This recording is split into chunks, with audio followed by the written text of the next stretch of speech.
जय श्री राम। महाकुंभ का रहस्य अर्थात महाकुंभ क्यों लगता है, इससे जुड़े कौवे का रहस्य क्या है, आइए इसी बारे में जानते हैं। महाकुंभ आस्था, संस्कृति और करोड़ों श्रद्धालुओं की आस्था का संगम स्थल है। महाकुंभ का इतिहास बहुत वर्षों पुराना है। पुराणों में वर्णित महाकुंभ से जुड़े रहस्य हमारे ग्रंथों में छिपे हुए हैं, जिन्हें उजागर करना बहुत जरूरी है। महाकुंभ का आयोजन सबसे पहले कहाँ हुआ था?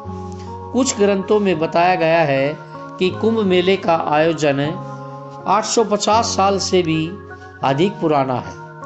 आदि शंकराचार्य द्वारा महाकुंभ की शुरुआत की गई थी।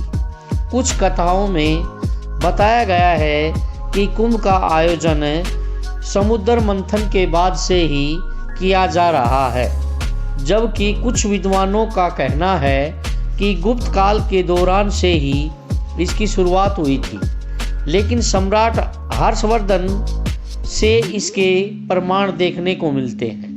इसी के बाद शंकराचार्य और उनके शिष्यों द्वारा सन्यासी अखाड़ों के लिए संगम तट पर शाही स्नान की व्यवस्था की गई थी।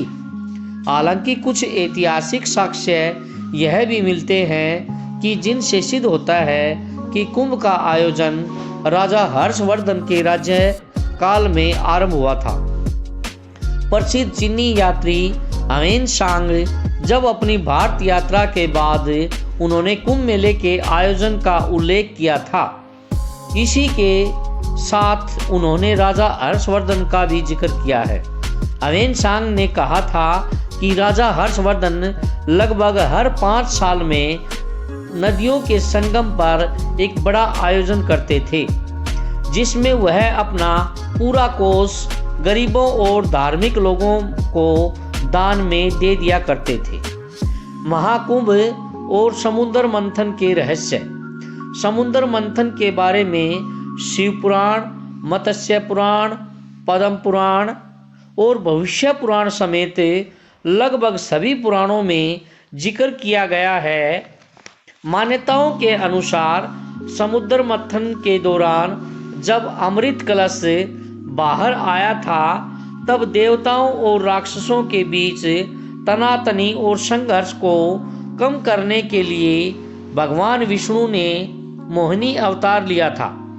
इसके बाद जब देवताओं और राक्षसों के बीच काफ़ी संघर्ष ज़्यादा बढ़ गया, तो उन्होंने इंद्र देवता के पुत्र जयंत को यह अमृत कलश सौंप दिया था।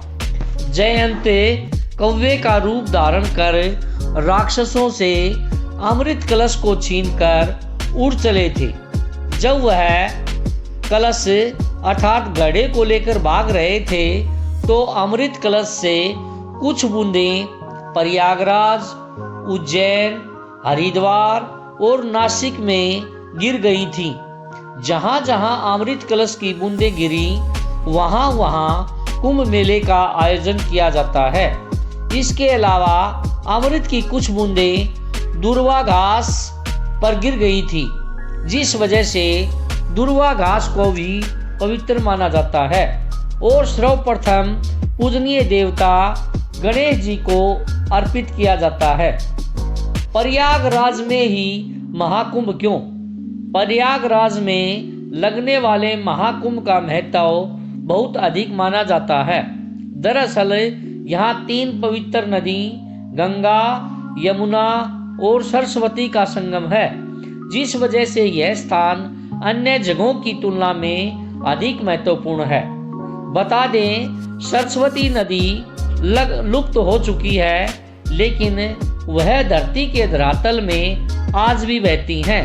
ऐसी मान्यता है कि जो इन 3 नदियों के संगम में शाही स्नान करता है, उसे मोक्ष की प्राप्ति होती है।